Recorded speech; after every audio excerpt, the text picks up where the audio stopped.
Bismillahirrahmanirrahim. Today in this lecture, I am going to discuss about the gram staining. What is gram staining? It is a technique that was first proposed by a Danish physician in 1884, Christian Gram.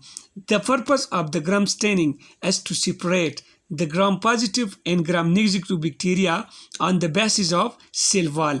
There are some bacteria which are not stained with the gram stain. These bacteria are having unique character. Some bacteria have very thin cell wall. Some bacteria are cell wall-less, while some bacteria are acid fast. I have discussed it in my previous video, and I have also prepared a formula, a mnemonics for it to remember it. Now we are starting the gram staining. What is the procedure of gram staining? Before we discussing the procedure of gram staining, compare between the cell wall of gram positive and gram negative bacteria. In gram positive bacteria, the innermost is the cytoplasmic membrane, and to this cytoplasmic membrane, the cell wall is made of peptidoglycan that is directly attached with the cytoplasmic membrane with a special type of teichoic acid called lipoteichoic acid. Lipoteichoic acid that cross-link the cell wall with the cytoplasmic membrane, and the cell wall is also having a special type of teichoic acid called wall teichoic acid. There is also present protein called cell wall associated protein in gram positive bacteria. Now the question arises that the cell wall of the gram positive bacteria is very thick. What does it mean? It means that it is actually having about 18 nanometer thick peptidoglycan layer. What is peptidoglycan layer? I have discussed in the previous lecture. So the cell wall of gram positive bacteria is very thick. It has very thick peptidoglycan layer having lipoteichoic acid and wall teichoic acid. Now if we talk about the cell wall of the gram negative bacteria, it is very complex. Why it is very complex? It is cytoplasmic membrane, and then between the cytoplasmic membrane and the cytoplasmic membrane and the cell wall is a space called periplasmic space, and above the periplasmic space is very thin layer of peptidoglycan, and the cross-linking between the peptidoglycan is also very less. And the outermost layer is in this gram negative bacteria is outer membrane. This outer membrane is having a special type of protein called purine protein, and this outer membrane is having a special type of substance called endotoxin.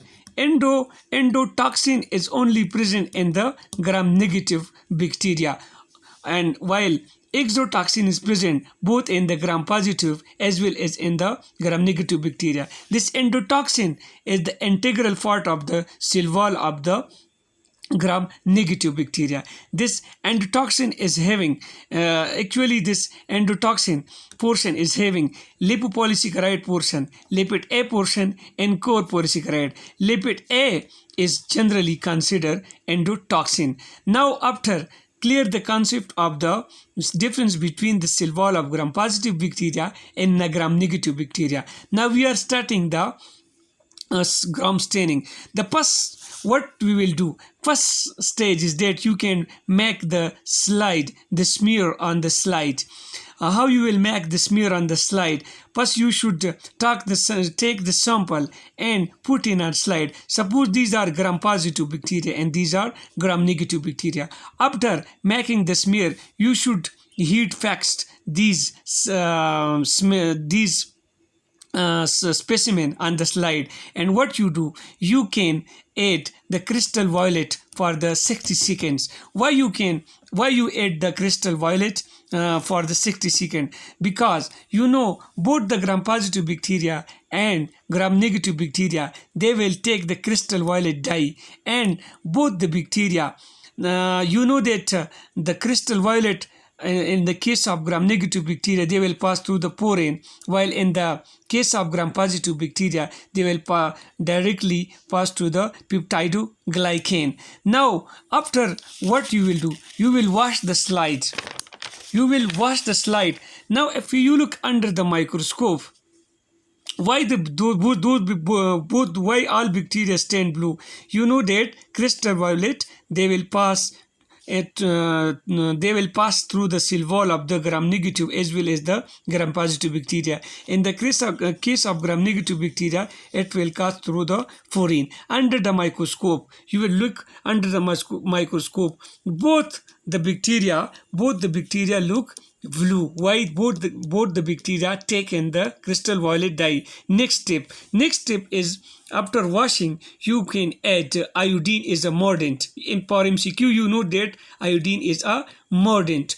Now, what will do? Iodine will enter to both bacteria and they will form crystal violet iodine complex, and still both the bacteria, they will looking blue. Now the question arises that why iodine is added. If we do not add iodine,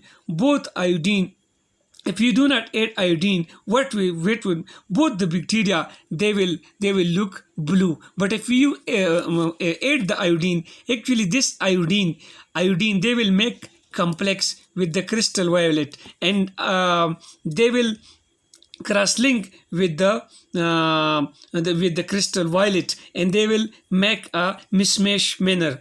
Now, what if we do not add iodine? I am discussing what we'll do. Next step, after adding iodine is a mordant, we will add alcohol. Actually, you know that we have discussed that alcohol will dissolve the outer membrane of gram-negative bacteria. When the gram-negative bacteria lose the outer membrane, having less peptidoglycan, very thin peptidoglycan, and native class cross-linking, what will do? Iodine crystal violet complex come out. When iodine crystal violet complex come out, the gram-negative bacteria become colorless, while the gram-positive bacteria have thick peptidoglycan, they will still remain blue. Now the question arises that if we not edit iodine, what will do? If we not edit iodine, if we not edit iodine, what will do? Both the gram-positive and gram-negative bacteria, they will remain as a blue. But when we add iodine make the complex with the crystal violet. When they make complex with the crystal violet, they stick with the crystal violet. After washing it, remove from the outer membrane of the gram-negative bacteria. The next step is now in this step, the gram-negative bacteria will colorless and the gram-positive bacteria will blue. They have taken the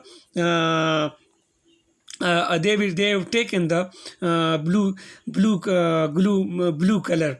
Now the question arises that why these bacteria become colorless? Because you know that the gram-negative bacteria is having outer membrane, and outer membrane is made of lipid, and lipid is soluble in alcohol. So when you add the alcohol, it dissolves the outer membrane of the gram-negative bacteria, so it become colorless. Now if we want to look at the microscope, what you should do? Next step is to add the next step is safranin. Safranin is counter staining. It is red in color. Now suppose if we add the safranin, what will do? The gram-positive bacteria, they will still be blue because they have taken the crystal violet dye, while gram-negative bacteria, they become red. Why? Because actually the safranin, they stain the gram-negative bacteria, while it can't stain the gram-positive bacteria, because gram-positive bacteria with thick peptidoglycan have already taken the crystal violet dye. With the safranin will stain the gram-negative bacteria red. You saw the gram-negative bacteria, they are dangerous. They are red in color after the gram staining, while the gram-positive bacteria, they have already taken the crystal violet, they will still blue in color. So these are the principles.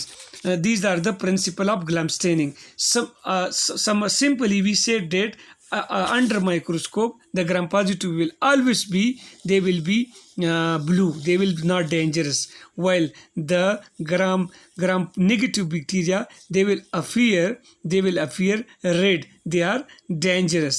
For next lecture I will discuss about the acid pot staining.